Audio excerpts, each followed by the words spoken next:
Hello, I am Luis Velasquez. Welcome to this video. I am a professional artist and I am a licensed art educator in the state of California. I began to paint with oils in 1957 when I was age 13. Unfortunately, oil painting in the 20th century used many hazardous and toxic materials. Sadly, even today, artists and students are being taught to use hazardous painting mediums containing solvents, resins, varnishes, and metallic dryers. These materials expose students to serious health risks. In every art store, easily purchased materials frequently contain warning labels with words such as fatal or hazardous. In the year 2000, after over 40 years of oil painting experience and exposure to hazardous materials, I began my current work focusing on the safety of artists.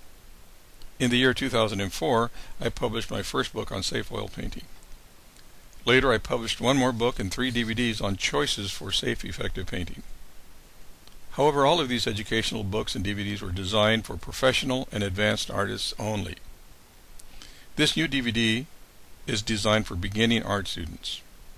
For some time, I had wanted to create a safe oil paint for beginning oil painters and for students and teachers of school art classes at the junior high school level and above.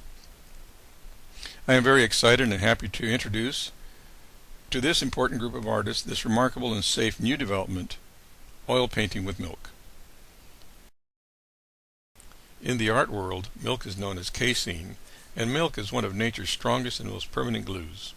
Since the dawn of humanity, artists have used milk to make paint. However, they did not include oil in those mixtures. This new oil paint I developed uses an ingredient not known to previous artists. This remarkable ingredient is dehydrated non-fat milk, commonly known as instant dry milk powder. The DVD demonstrates how simple it is and easy it is to use this permanent ingredient in oil painting. In addition to being safe, oil painting with milk is fun to use, easy to learn, and economical. With the use of milk, no longer are hazardous and toxic materials needed to paint in oils. Emulsion oil painting requires 4 ingredients: liquid non-fat milk and dry non-fat milk, both bought at a grocery store, and linseed oil and oil paints bought at an art store. Of course, artists will need brushes and other materials, and the DVD will guide students on choices. The DVD's live demonstrations filmed in real time teach how to oil paint with milk with easy-to-follow step-by-step instruction. The DVD also includes live demonstration instruction on how to draw in 5 easy steps. Another section includes a live demonstration on how to design a painting. The instruction is non-stressful and the concepts are easy to understand and use. I am confident new artists will advance quickly and will soon impress themselves and others with their accomplishments as they use milk to paint in oils. Thank you.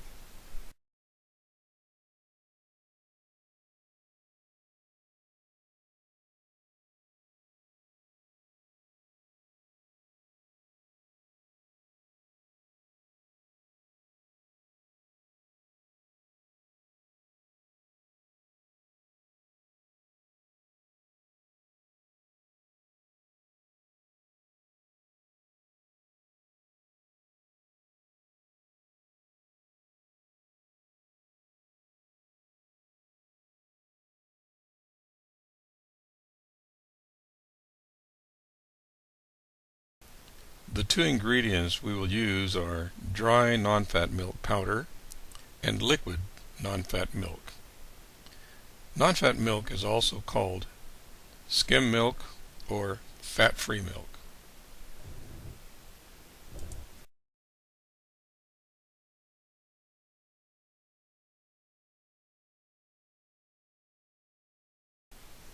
You will need to buy 2 bottles of linseed oil. One is called linseed stand oil, which is boiled and is very thick and viscous oil. The other linseed oil is very thin. As I hold the bottle of stand oil upside down, you will see a very slow-moving bubble.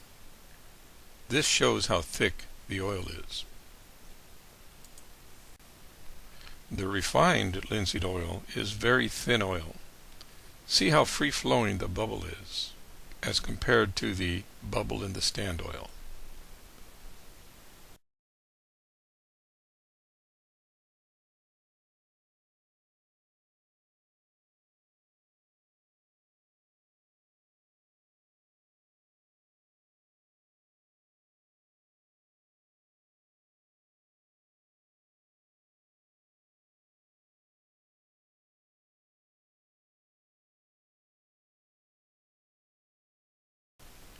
I recommend only natural hair brushes of various sizes. Some are made of bristle hairs from hogs, and others are of soft hairs from squirrels and other animals. I recommend rounds only. These are brushes with round metal ferrules. I recommend them because they are very responsive to the movement of my hands as I apply the paint. I keep my brushes in a cup with the hairs upwards so the hairs are not damaged. I shorten the handles of my brushes because short-handled brushes give me better control of applying the paint. The old masters never washed their brushes. They soaked the tips in oil, the thin linseed oil, because they painted with their brushes every day. If you do not paint daily, wash your brushes with soap and water at the end of the day. Incline your brush tray by placing a small object under one end of the tray. Artists use many tools. You can use any tool to make painting easier and enjoyable. Be creative. One important tool is a palette knife. I recommend only those with straight blades. They make mixing easy and one can easily paint with them. The set of palette knives shown here were designed by the American painter and master Frederick Taubes. These are made in the 1950s, but good substitutes are sold in art stores. Some artists prefer to use palette knives with a bent neck. You may wish to try them out to see if you like using them. Natural vine charcoal is easy to apply and easy to remove. Paper napkins serve many useful purposes in the studio and are easier to use than rags. Art stores sell many types of easels. Your choice will depend on whether you prefer to stand while you paint or whether you prefer to sit. This table model is perfect for those who enjoy sitting as they paint. By simply loosening screws and brackets, the easel can be adjusted to any desired angle.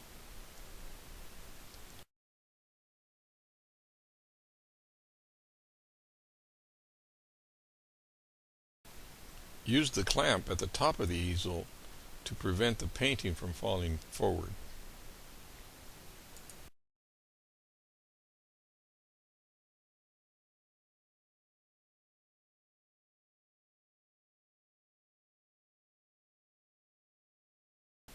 I recommend canvas boards because they are rigid and do not bend easily.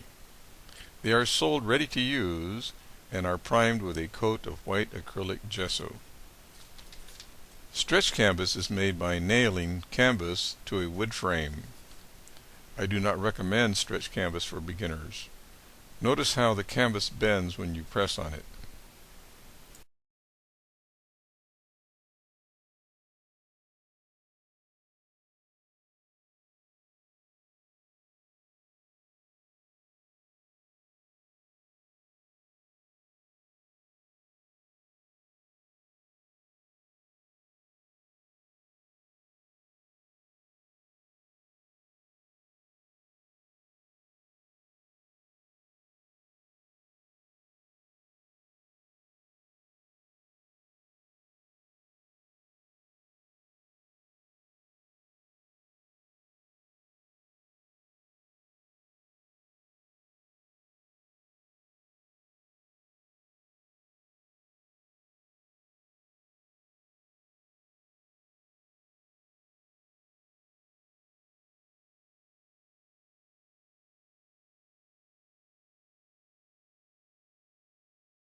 In the following segment, I will show you how I painted this painting.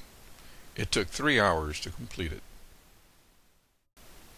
Many artists begin an oil painting with some type of a drawing. Others do not use a drawing, but using a drawing as a guide makes oil painting easier.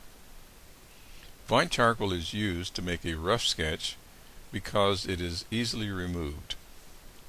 Later in the program I will teach you how to draw in 5 easy steps. Please bear with me as I narrate. There may be long periods of silence in between my comments. I have not edited much from the video because I want you to see in real time how long this takes.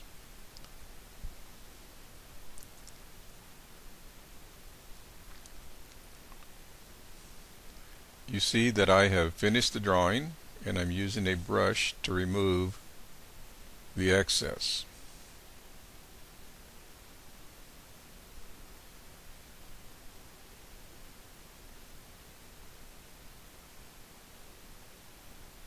I will be using waterproof ink to outline certain parts of the drawing. Notice that I will also be using a very fine brush with a very long hair tip.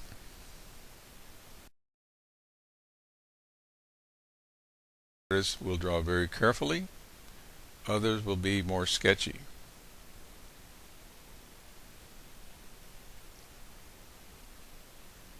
Don't worry if some of the ink drops down. When I draw, I just like to go for the main lines. I don't like to be tight and add a lot of detail.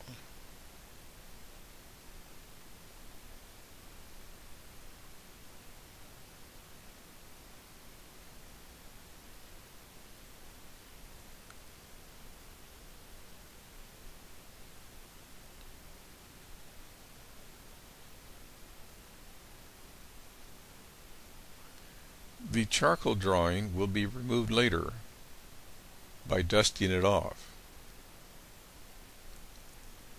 There is the brush. This very long hair tip allows me to make very fluid strokes. Now that I've finished the drawing, I am going to use a paper napkin and I'm going to blot away any thick lines. Otherwise, I have to wait for those spots of thick ink to dry. Once I see that the ink is dry, I can rub it with a paper napkin and remove most of the charcoal. This is the grinding table for the paint. It is a glazed floor tile you can easily buy at any hardware store.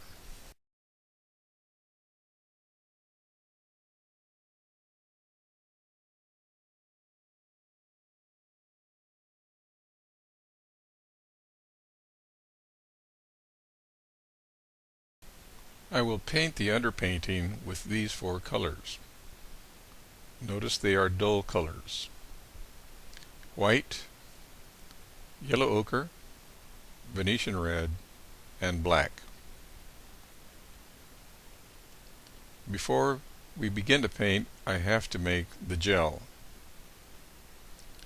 This is the non-fat milk. If it's in little clods, break it up with your fingers.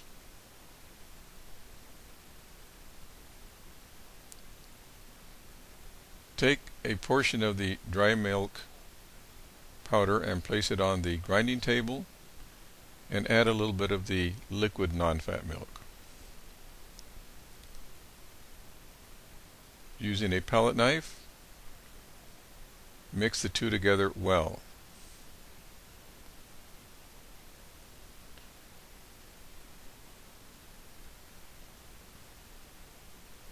I've added some extra milk to help in the mixture. You don't have to measure. This is learned by doing. The gel needs to be in a stand-up condition, not runny and not loose. This is the stand-up condition right here. It doesn't flow, it just holds its shape. I will add amounts of this gel to the various colors in about equal amounts, and I will grind them and mix them well together with a palette knife.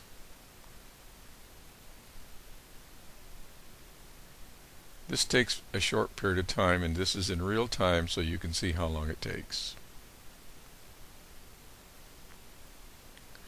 Now, in between the mixing, you must clean off the blade with a napkin. I've gone ahead and mixed all the colors. I'm doing the black now. The paint became a little bit too runny, so I'm going to add some dry non-fat milk. To thicken any color, you add dry non-fat milk. To thin one, you have to add a little bit of the liquid non-fat milk. But before you paint the underpainting, you must mix an equal amount of the gel with the oil paint from the tubes. Once you've done that, you can add the milk or the dry non-fat milk to change the consistency. Here I am mixing some liquid non-fat milk with the various colors to thin it down. And you see I keep a napkin in my left hand, and I use it frequently to remove colors before I go to another color. If you paint thinly, it dries faster. But you will see that I will be using thin paint and thick paint in the underpainting. This method was used by the great masters in terms of the application of painting thinly and thickly in the underpainting stage. I could have begun by giving a tone to the entire canvas. That's called an imprimatura. Or, like many modern masters, I can paint right directly on the white canvas.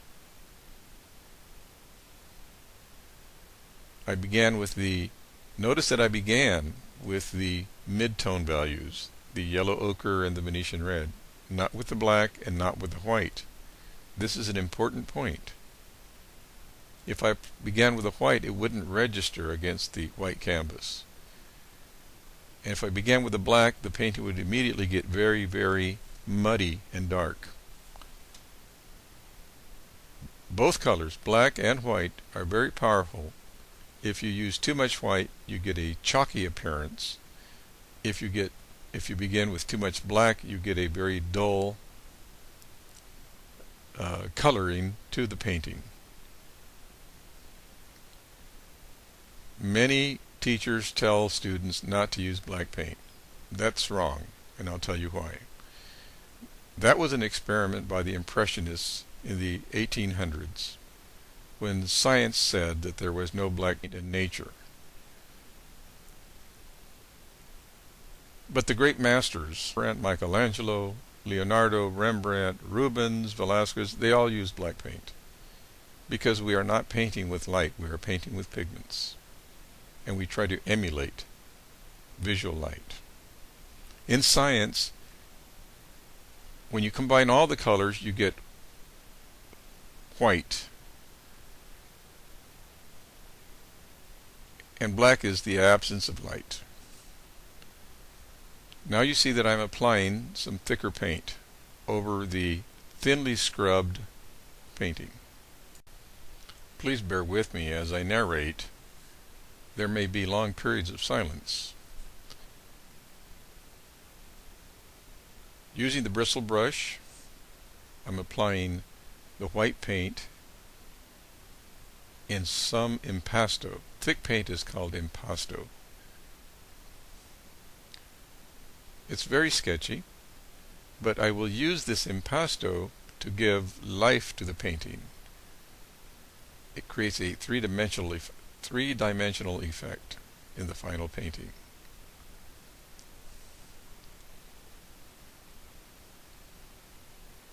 I enjoy painting very loosely. This is very impressionistic in approach. Every artist has their own speed. I've been painting for 50 years. New beginners may not paint as fast, but eventually you will find your own speed. There are times, though, I slow down and paint very carefully, as you will see later.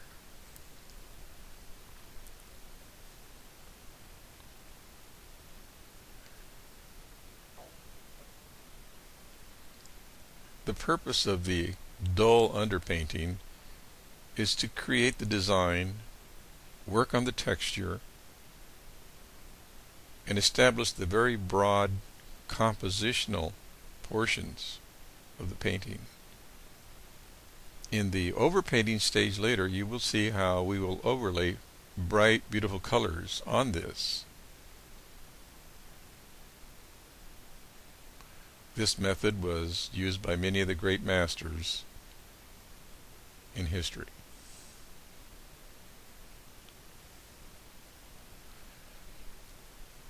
The traditional painting method by the great masters was thin shadows and thick lights, meaning the shadows have very thin paint and the lights are a little thicker in paint.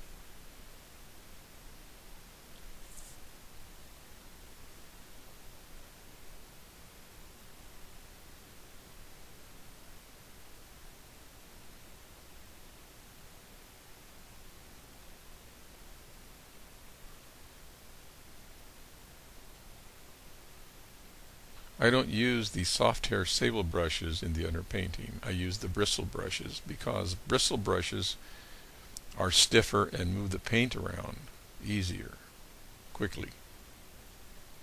I use the sable brushes, the soft hair brushes, for the details later.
I'm adding a little bit of white to the collar to make it look in 3 dimensions.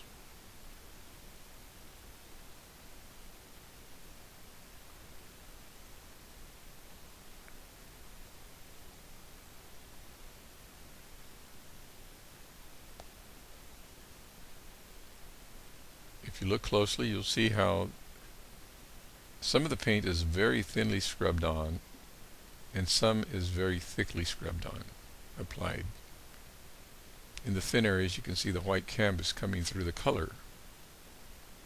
This adds life to that color.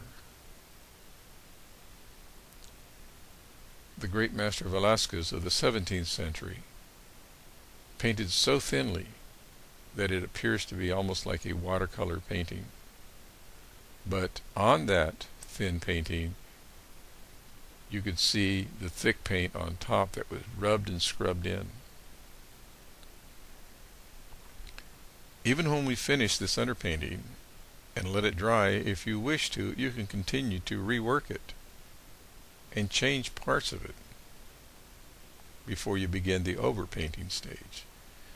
The thin paint you see here will dry in 5 minutes. The thicker paint that you see here will take up to an hour. It helps to take the painting out to the sunshine in gentle heat and to give it plenty of ventilation. Before we go to the next stage, you need to check it periodically to see if it's dry. Once dry, the casein milk paint mixed with oil will not scratch.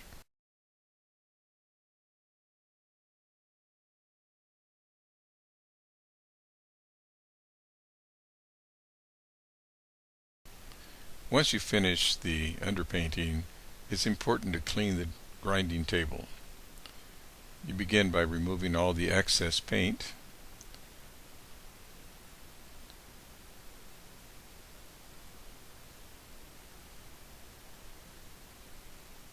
Notice how dry it is, and it hasn't been very long since we mixed it. To clean the grinding table, use non-fat liquid milk. And with napkins, you'll see how easy it removes.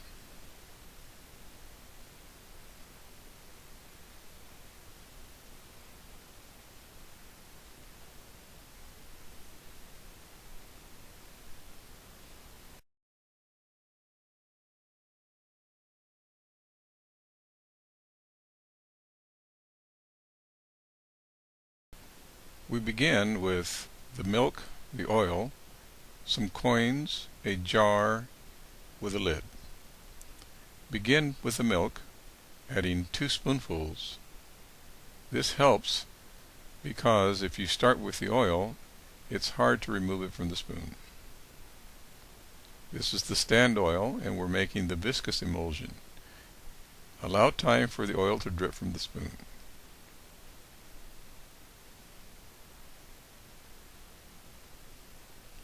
The recipe is 3 spoons of oil, 2 spoons of liquid milk.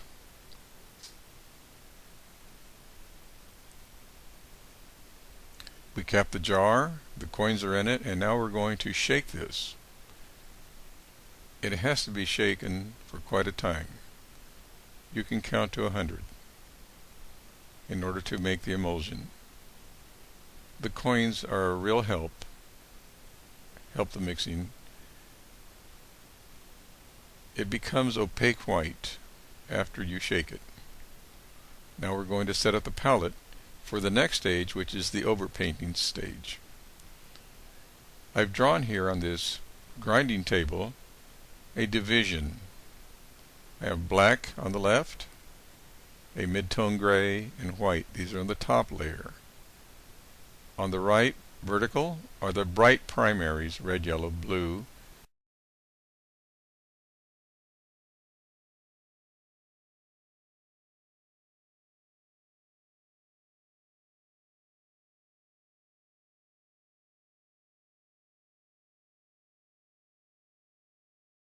But in the middle I have the browns.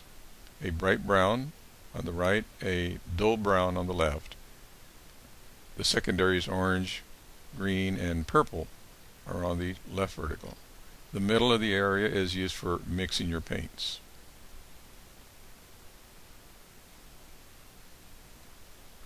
Before we paint the overpaint step, we have to condition the paint from the tubes with the viscous emulsion. A couple of drops for each small amount of tube paint is what you need. The purpose for adding the viscous emulsion is to increase the gloss, increase the blending, and also because the paint will dry harder. It doesn't take long to mix each of these colors with the emulsion.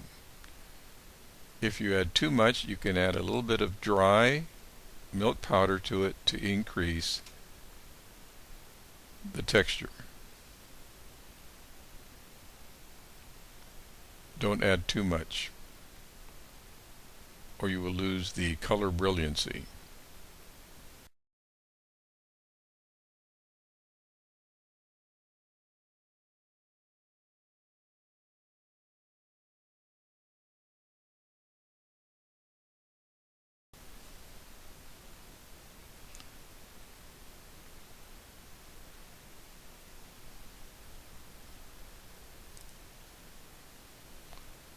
Now that I've mixed all the colors with the viscous emulsion, I'm almost ready to paint.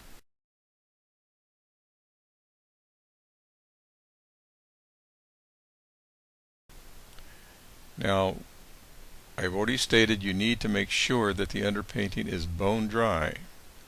So we need to double check that to make sure that the paint is not soft.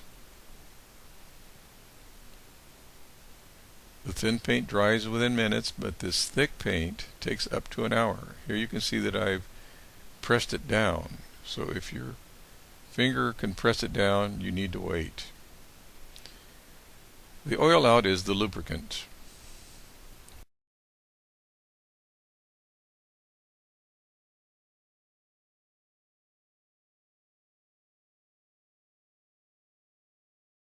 Do not use the viscous emulsion for the oil out. It will cause the overpaint layer of paint to drip.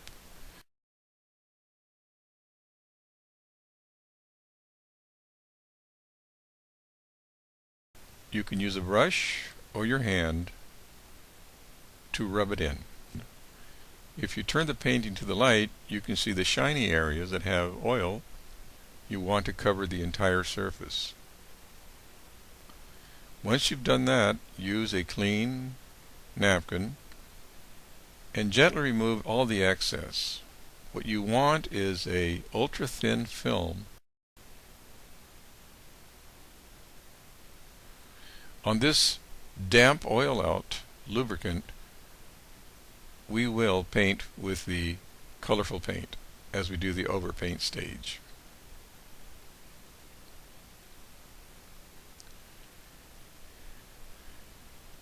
The French call this method frottage. In Spanish you can say frotar. In English we just say rub. Rub the paint thinly, these beautiful bright colors, into the dull.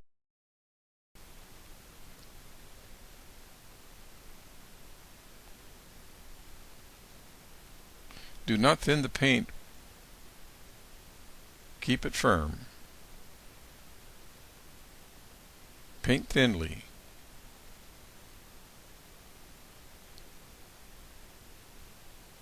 This is a very enjoyable part of the painting, where you are rubbing in thick, beautiful color on top of the dull underpainting.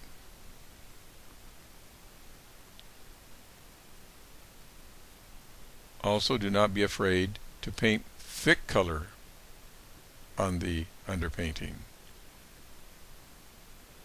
By contrasting thick and thin colors, you'll see the beautiful color effects you can achieve.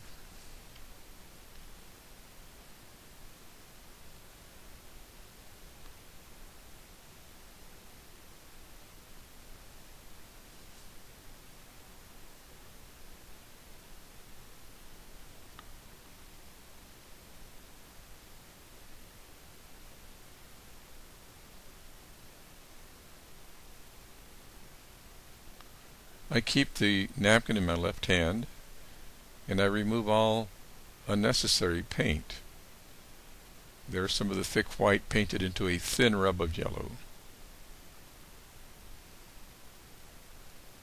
Now here's some thick white being painted into that thin rub of blue. These are techniques used by the old masters.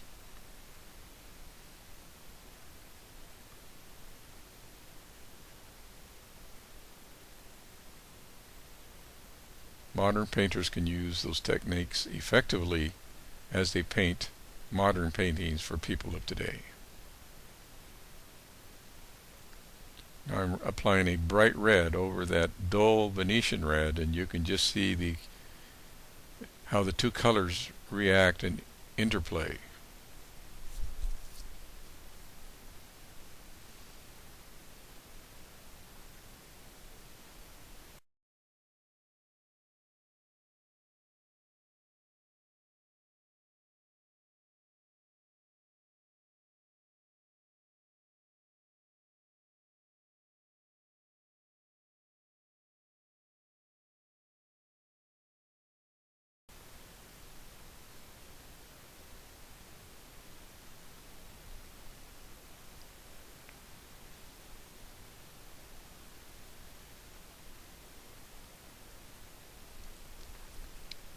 By using black, I can create depth to make the image appear more three-dimensional.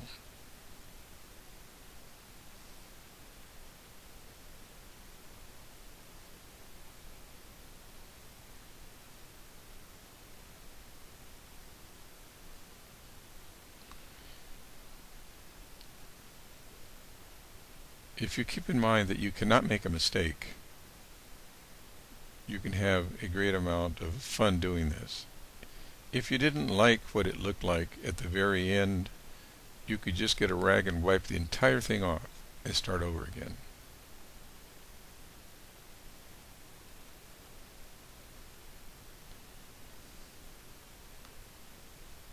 So learn to contrast rubbing and impasto as you paint, whether it's the underpaint stage or the overpaint stage.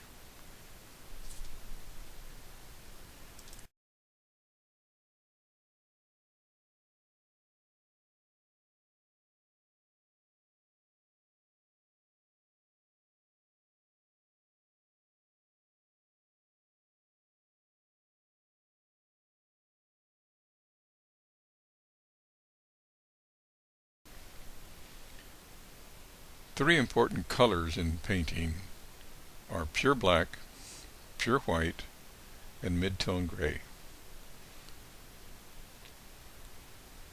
It's been said that pure black is the depth of the night, and pure white is the sparkle of the stars.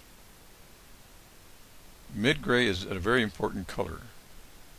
Peter Paul Rubens used mid-gray a lot in order to make the other colors appear even brighter than they were.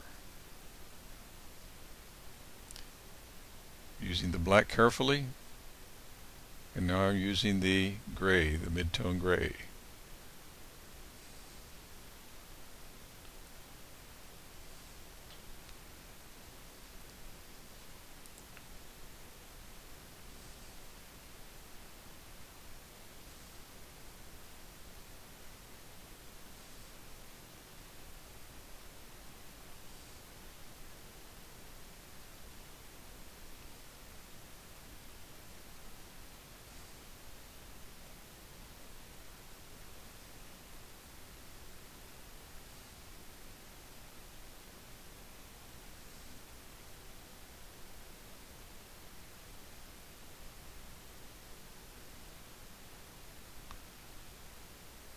Using these three tones carefully, a pure black, a pure white, and a mid-tone gray, creates visual poetry.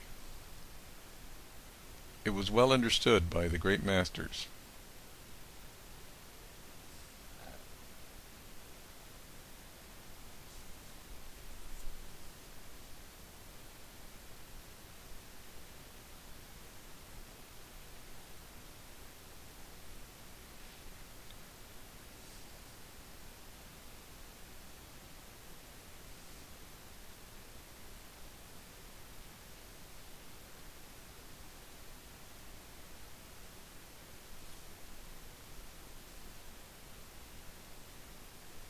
I'm applying the pure white highlights carefully in certain parts of the face.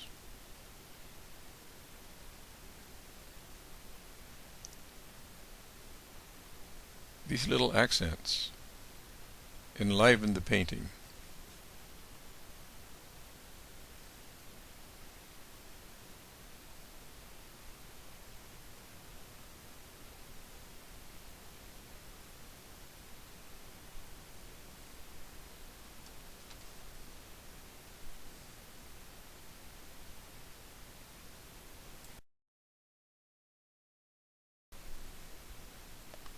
We saw that the underpainting dried in a matter of minutes, maybe up to an hour. The overpainting will take several days to dry. So you need to be careful not to scratch it or disturb it.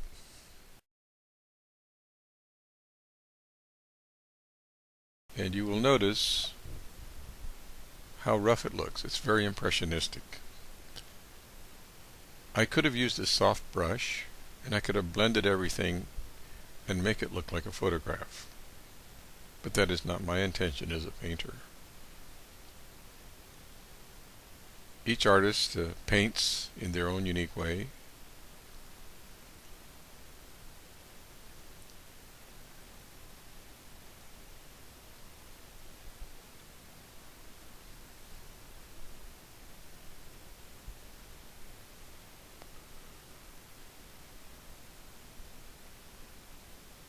the gray paint in the back moves backwards and pushes the portrait forward.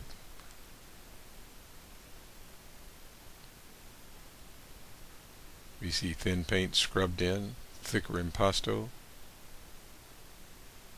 highlight touches of pure white, and touches of pure black. I'm going to now paint very carefully with a sable brush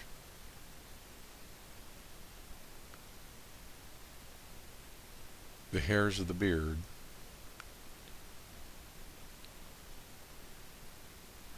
To do this, you keep the paint relatively thick and you are painting into the wet oil out.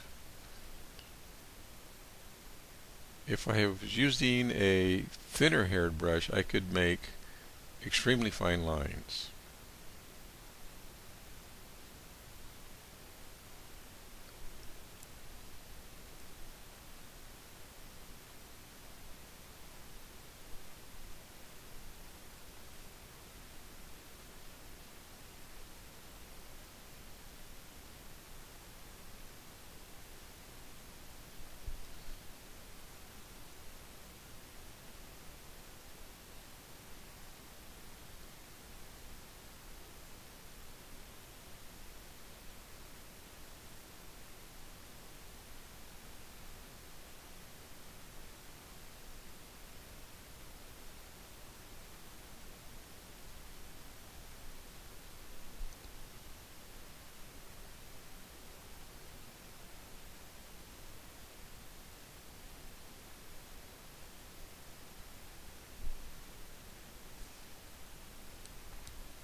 Once the overpaint layer dries hard, you can make corrections. You begin by applying an ultra-thin oil out film.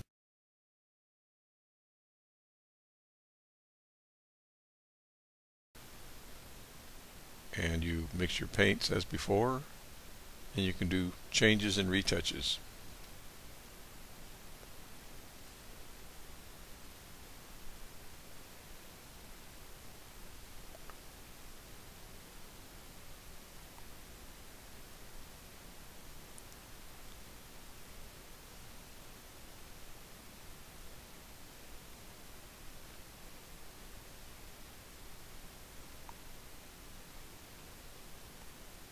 When I'm painting, I have no real idea what the final painting will look like. For me, as I paint, I'm discovering as I apply paint. I can compare it to, say, walking through a forest where I've never been before and discovering new things. If the painting doesn't look right to me, I continue to work on it. And when I feel that it looks just right, I stop working on it. It was Rembrandt who said, "A painting is done, is finished, when the artist says it is."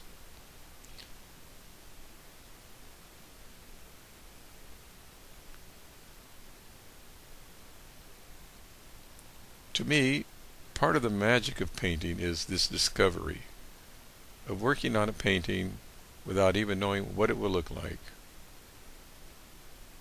but watching it happen in front of my eyes is the magic.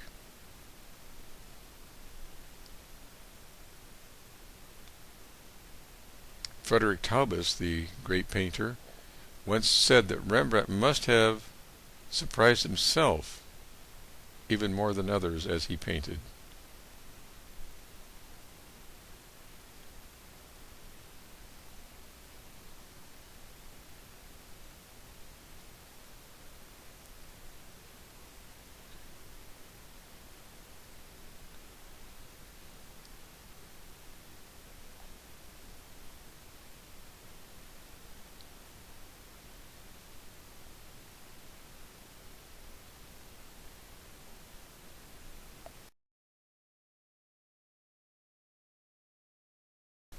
The first written language of ancient humans were pictographs and drawings.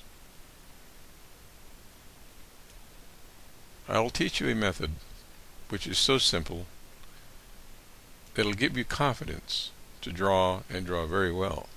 It has 5 steps. The first step is to scribble, and we use light colored lines. To do this correctly, you have to relax. You have to believe that you cannot make a mistake, and you just enjoy putting down shapes.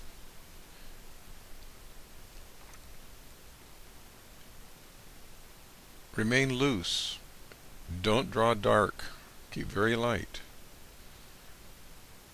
If you can do this, and don't let others interrupt you, as you draw, you will start to imagine things. For instance, I'm drawing a rabbit, a cartoon rabbit. And as I do that, I start imagining, well, maybe I'll put his arm over here, and I'll have him standing there. But now I want to change that, so I'm going to change his feet. I don't have to erase anything. You just draw over the previous drawing. Now the second step is to outline. Using a darker pen or an ink pen, you draw right over the pencil drawing. And even then, you're not locked into following any lines. You're just using the rough pencil drawing, the scribble, to kind of guide you.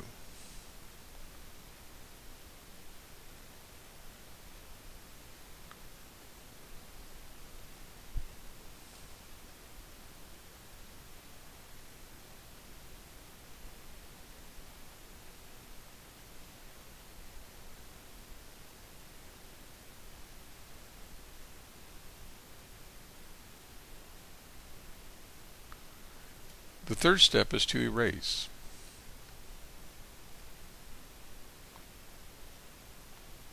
And you erase the scribbles that you put there in step number 1. It helps if you have a larger eraser.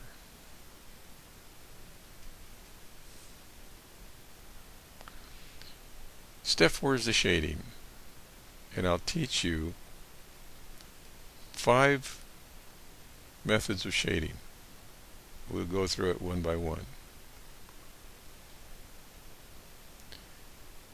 To blend, you use your finger or a small napkin, but you lay down a little bit of the graphite from the pencil and then you rub it with your finger.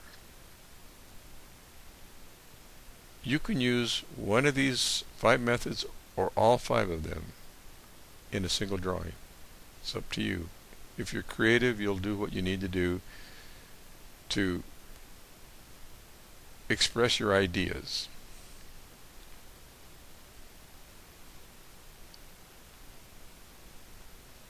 Now, hatching is one of Rembrandt's favorite methods of drawing. You use parallel lines. They can be straight, crooked, long, or short.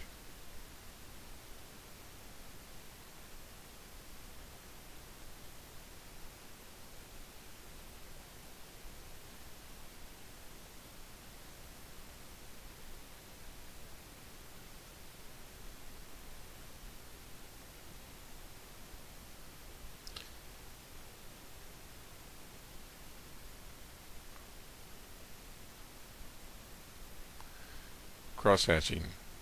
You cross the previous lines. This is another famous technique that Rembrandt used.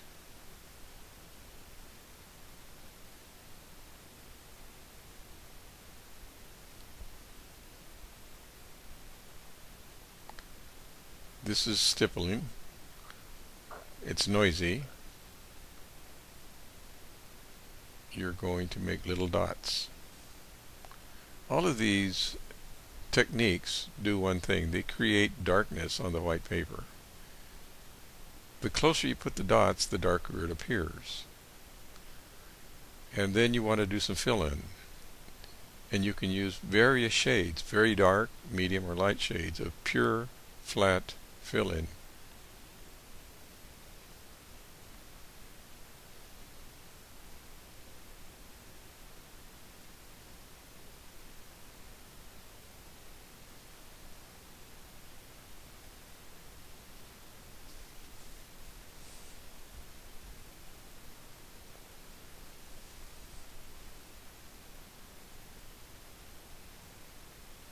The last step is the highlighting.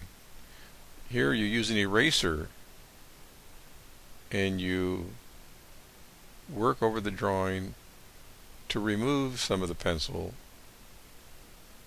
exposing the white paper underneath.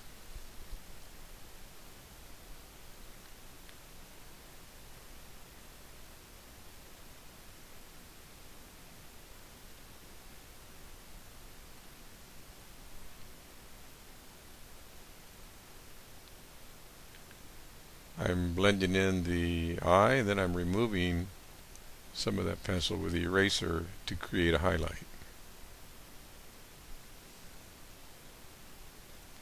Let's look at some of these. There's some fill-in, some hatching, some blending, the highlight in the eyes. There's some hatching. Here's some cross-hatching. Hatching, fill-in, stippling.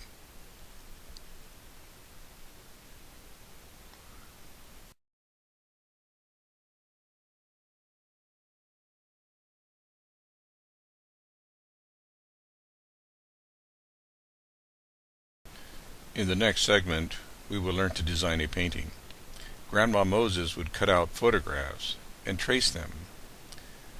I will use 6 photographs I made Xerox copies so I won't ruin my photos. I will use the photos later when I am painting, following the coloring and details. Magazine photos are also good. The black outline represents my canvas board where I will arrange my 6 photos. Designing is done by intuition. There are no hard or set rules to follow, as creativity has no boundaries. You should experiment in many different ways. My goal is to create a sensitive and interesting arrangement.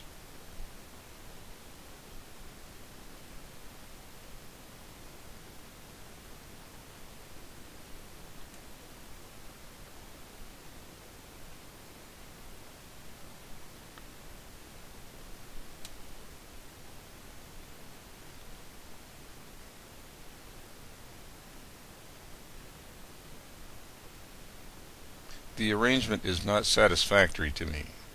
It's very dull, so I will rearrange the photographs in different positions. By changing the angles, I can create interest.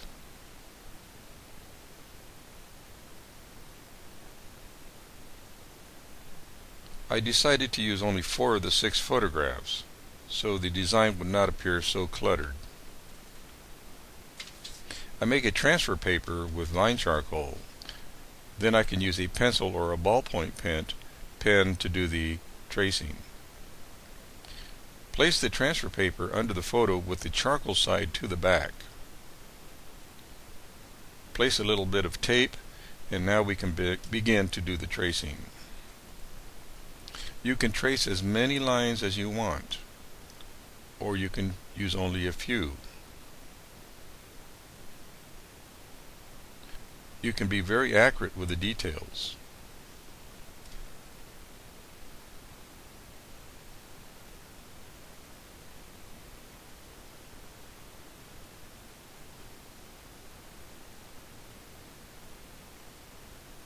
Or you can be very sketchy.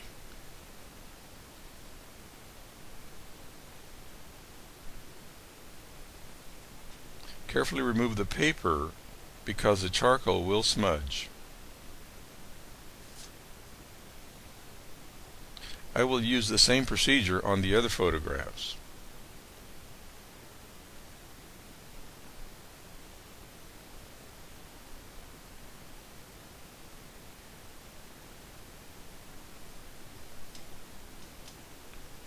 This is the finished drawing, tracing. However,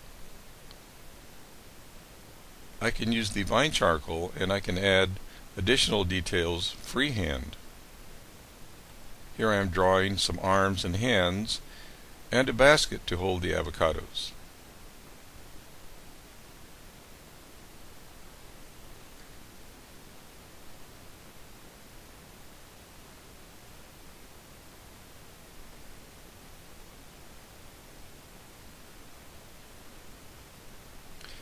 Adding words or names of persons adds interest and makes the painting personal. Valentina is my granddaughter.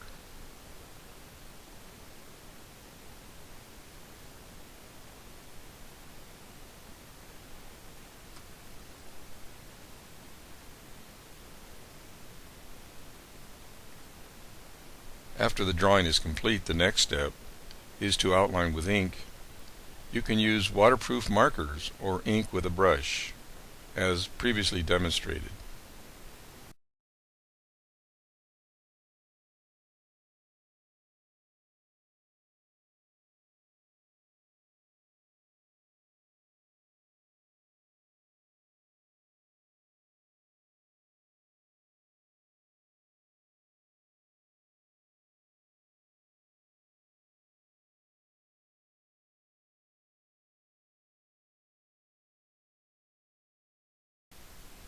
I consider Frederick Taubes to be my teacher. I began to read his articles in American Artist magazine when I was 14 years old. He knew a great deal about painting and about the great master painters. I'm lucky I met him twice in person, once when I was 15 and later on when I was an adult. He wrote about aesthetics, which is about beauty.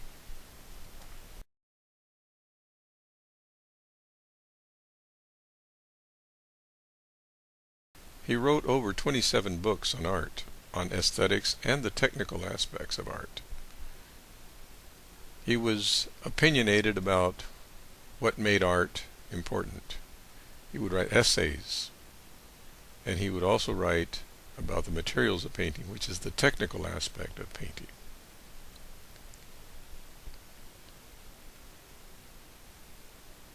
Over the years, I've collected most of his books. Like any author, he would try to write books for specific artists and artists of different ages. He was very knowledgeable, and this book here, The Mastery of Oil Painting, was first published in 1953. I recommend this book to anybody.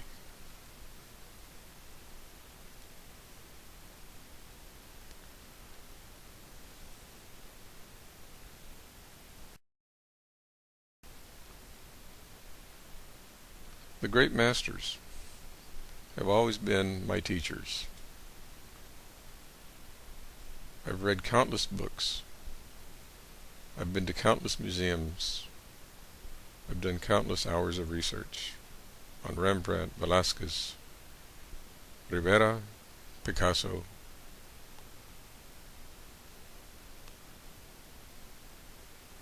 Each artist with their own style or styles. Picasso painted in many styles, from realism to complete abstraction. And every one of these is an arrangement, a design. Botticelli, the Italian Renaissance painters like Michelangelo, Raphael,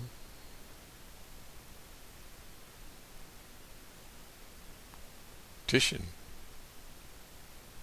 who lived to be over 90 years old, Caravaggio, who died young, as did Raphael, Leonardo the Great, Da Vinci, Erasmus Bosch from Northern Europe. All of these painters painted reality, realism, but in their own way. The great El Greco, the great Renoir from France, and Gauguin, Van Gogh, the great Dutchman who died at the age of 37, Timbre de l'Empire Magritte, Salvador Dali, Klimt, Warhol, Mondrian. You learn so much from these great painters.